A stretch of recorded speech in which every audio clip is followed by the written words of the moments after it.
সুপ্রভাত, শুভ বিজয়া সবাইকে। আমি আর.এন.এম অভিষেক। আর এই বিজয়া পরবর্তী সকালে একটা ছোট্ট গল্প নিয়ে চলে এলাম আপনাদের কাছে। আহ, লালুকে কে না চেনেন? যারা যারা শরৎচন্দ্র চট্টোপাধ্যায় পড়েছেন, লালুর মতো ডাকাবুকো, মানে ডাকাবুকো ছেলে পাওয়া ভার। তার দস্যিপনায় সারা গ্রাম পাগল। তার বিভিন্ন রকমের মানে দুষ্টুমির বহু নিদর্শন শরৎচন্দ্র চট্টোপাধ্যায়ের গল্পে আমরা পেয়েছি। যেমন লালুর মরা পোড়াতে গেছে, তারপরে লালু তার গুরুদেবকে নিয়ে ছেলে খেলা করেছে। তো এরকম অনেক গল্প আমরা পাই। তো আজকে একটা সেই রকম গল্পই একটা পড়ি। বেশ মজার গল্প। লালু আহ, একটা ভৌতিক স্যাটায়ারও আছে। তো চলুন একটু শুনে নি, একটু পড়ে নি গল্পটা। আমাদের শহরে তখন শীত পড়েছে। হঠাৎ কলেরা দেখা দিলে তখনকার দিনে ওলাউঠো নামে মানুষ ভয়ে হতজ্ঞান হতো। কারো কলেরা হয়েছে শুনলে সেই গায়ে মানুষ থাকতো না। মারা গেলে দাহ করার লোকও মেলা দুর্ঘট। কিন্তু সে দুর্দিনেও আমাদের এখানে একজন ছিলেন যার কখনো কোনো আপত্তি ছিল না। গোপাল খুঁড়ো তার নাম। তার জীবনের ব্রতই ছিল মরা পোড়ানো। কারো অসুখ শক্ত হয়ে উঠলে তিনি ডাক্তারের কাছে প্রত্যহ সংবাদ নিতেন। আশা নেই শুনলে খালি পায়ে খালি গায়ে গামছা বেঁধে তিনি ঘন্টা দুই পূর্বেই সেখানে উপস্থিত হতেন। আমরা কয়েকজন ছিলাম তার চেলা। মুখ ভার করে বলে যেতেন, ওরে, আজ রাত্রিটা একটু সতর্ক থাকিস, ডাকলে যেন সাড়া পাই। রাজোদ্দারে শ্মশানে শাস্ত্রবাক্য মনে আছে তো? আগে আছে বই কি। আপনি ডাক দিলে গামছা সমেত বেরিয়ে পড়বো।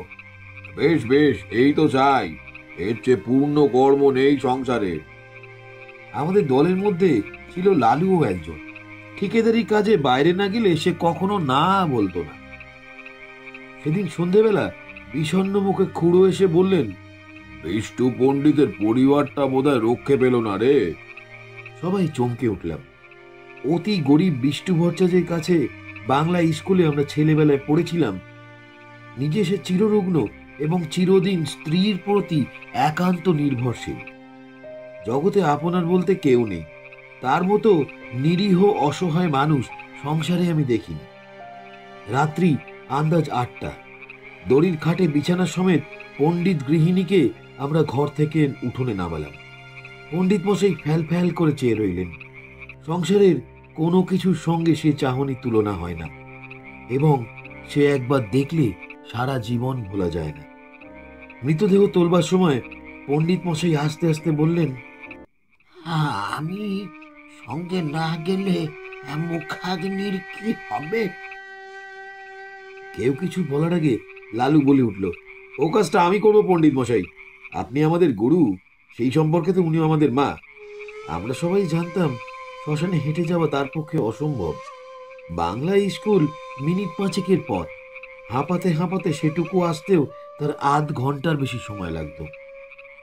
পণ্ডিত মশাই একটু চুপ করে থেকে বললেন, নিয়ে যাওয়ার সময় ওর মাথায় একটু সিঁদুর পরিয়ে দিবেনি লালু? নিশ্চয়ই দেব পণ্ডিত মশাই, নিশ্চয়ই দেব। এই বলে সে এক লাফে ঘরে ঢুকে কৌটো থেকে বের করে আনলে এবং যতটা সিঁদুর ছিল সমস্তটা মাথায় ঢেলে দিলে। হরিবোল নিয়ে আমরা গৃহ হতে গৃহিণীর মৃতদেহ চিরদিনের মতো বার করে নিয়ে এলাম। পণ্ডিত মশাই খোলা দুয়ারের চৌকাঠে হাত দিয়ে তেমনই চুপ করে দাঁড়িয়ে রইলেন। গঙ্গার তীরে শ্মশান অনেক দূর, প্রায় ক্রোশ 3। সেখানে পৌঁছে যখন আমরা সব নামালাম তখন রাত 2টো। লালু খাট ছুঁয়ে পা ছড়িয়ে মাটিতে বসে পড়ল। কেউ কেউ যেখানে সেখানে শ্রান্তিতে চিত হয়ে শুয়ে পড়ল। শুক্লা দ্বাদশীর পরিস্ফুট জ্যোৎস্নায় বালুময় বহুদূর বিস্তৃত শ্মশান অত্যন্ত জনহীন। গঙ্গার উপর থেকে কনকনে হাওয়ায় জলে ঢেউ উঠছে। তার কোনোটা লালুর পায়ের প্রায় নিচ পর্যন্ত আছাড় খেয়ে খেয়ে পড়ছে। শহর থেকে গরুর গাড়িতে পোড়াবার কাঠ আসে। কি জানি সে কতক্ষণে পৌঁছবে।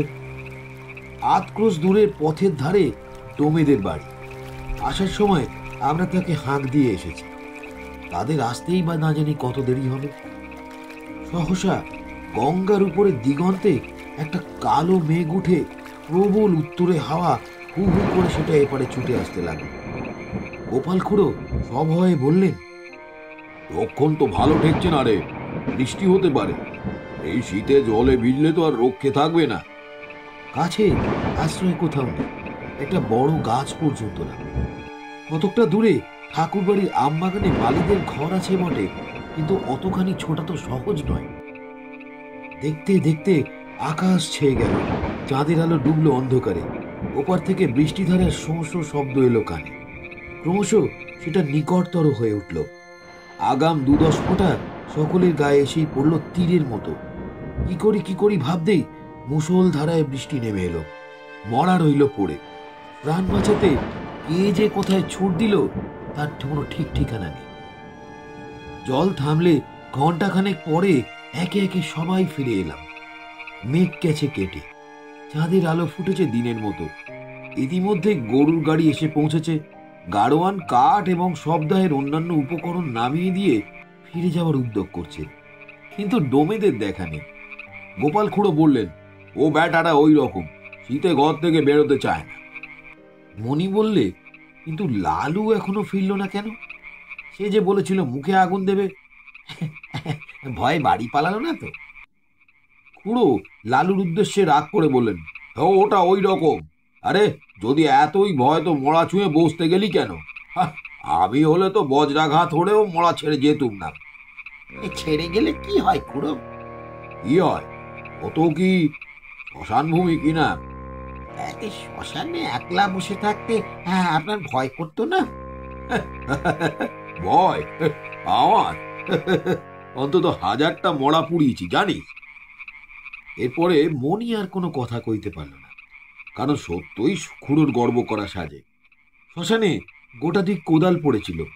খুড়ো তার একটা তুলে নিয়ে বললে, আমি চুলোটা কেটে ফেলি, তোরা হাতাহাতি করে কাঠগুলো নিচে নামিয়ে ফেল। খুড়ো চুলি কাটছেন, আমরা কাঠ নামিয়ে আনছি। নরু বললে, আচ্ছা মরাটা ফুলে যেন 2 গুণ হয়েছে না? খুড়ো কোনো দিকে না থেকে জবাব দিলেন, ফুলবে না, লেপ কম্বল সব জলে ভিজছে যে। কিন্তু তুলো জলে ভিজলে তো ছোট হয়ে যাবে খুড়ো, ফুলবে না তো? খুড়ো রাগ করে বলেন, হ্যাঁ তোর ভারী বুদ্ধি, যা করছিস কর। কাঠ পাওয়া প্রায় শেষ হয়ে এলো। নরুর দৃষ্টি ছিল বরাবর খাটের প্রতি। হঠাৎ সে থমকে দাঁড়িয়ে পড়ে বললে, ও খুড়ো, ও মরাটা যেন নড়ে উঠল। খুড়োর হাতের কাজ শেষ হয়েছিল। কোদালটা ছুঁড়ে ফেলে দিয়ে বললেন, তোর মতো ভীতু মানুষ আমি কখনো দেখিনি নরু। তুই আসিস কেন এসব কাজে? যা বাকি কাঠগুলো আন, আমি চিতাটা ছাজিয়ে ফেলি। গাদা কোথাকার। আবার মিনিট 2 গেল। এইবার মনি হঠাৎ চমকে উঠে 5-7 পা পিছিয়ে সভয়ে বলল, না না খুড়ো, গতিক ভালো ঠেকছে না, সত্য সত্যি মরাটা কেমন যেন নড়ে উঠল। খুড়ো এবার হা হা করে হেসে বললেন, ছোড়ার দল, হ্যাঁ তোরা ভয় দেখাবি আমাকে? আমাকে ভয় দেখাবি যে 1000-এর উপর মরা পুড়িছে তাকে? নড়ু বলল, ওই দেখুন আবার নড়ছে। খুড়ো বললেন, হ্যাঁ নড়ছে, ভূত হয়ে তোকে খাবে বলে। কথাটা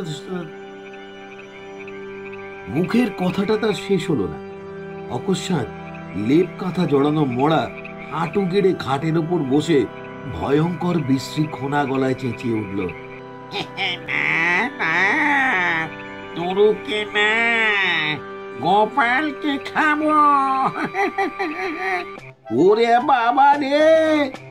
আমরা মারলাম ঊর্ধ্বশ্বাসে দৌড়। গোপাল খুড়ো সুমুখে ছিল কাঠের স্তূপ। তিনি উপরের দিকে আমাদের পিছনে ছুটতে না পেরে ঝাঁপিয়ে পড়লেন গঙ্গার জলে। সেই কনকনে ঠান্ডা জলে এক বুক দাঁড়িয়ে চেঁচাতে লাগলেন, ওরে বাবা গো, ভূতে খেলো গো, গেছি গো, রাম রাম রাম রাম রাম রাম রাম রাম। এদিকে সেই ভূতও তখন মুখের ঢাকা ফেলে দিয়ে চেঁচাতে লাগলো, ওরে নির্মল, ওরে মণি, ওরে নুরু, পালাস রে, আমি লালু, আরে ফিরে আয় ফিরে আয়। লালুর কণ্ঠস্বর আমাদের কানে পৌঁছলো। নিজেদের নির্বুদ্ধিতায় অত্যন্ত লজ্জা পেয়ে আমরা সবাই ফিরে এলাম। গোপাল খুড়ো শীতে কাঁপতে কাঁপতে ডাঙায় উঠলেন। লালু তার পায়ের ধুলো নিয়ে সলজ্জে বলল, সবাই জলের ভয় পালালো, আমি কিন্তু মরা ছেড়ে যেতে পারলুম না, তাই লেপের মধ্যে গিয়ে ঢুকলুম। বুড়ো বললেন, বেশ করেছিলে বাবা, খাসা বুদ্ধি করেছিলে। এখন যাও, ভালো করে গঙ্গা মাটি মেখে চান করোগে। আহ, এমন শয়তান ছেলে আমি আমার জন্মে দেখিনি। কিন্তু মনে মনে তাকে ক্ষমা করলেন। বুঝলেন, অত বড় ভয়শূন্যতা তার পক্ষে অসম্ভব। এই রাতে একাকী শ্মশানে কলেরার মরা, কলেরার বিছানা, এসব তো সে গ্রাহ্যই করলে না। মুখে আগুন দেবার কথায় খুড়ো আপত্তি করলেন না। না, হবে না। ওর মা শুনতে পেলে আমার মুখ দেখবেন না। সপ্তাহ সমাধা হলো।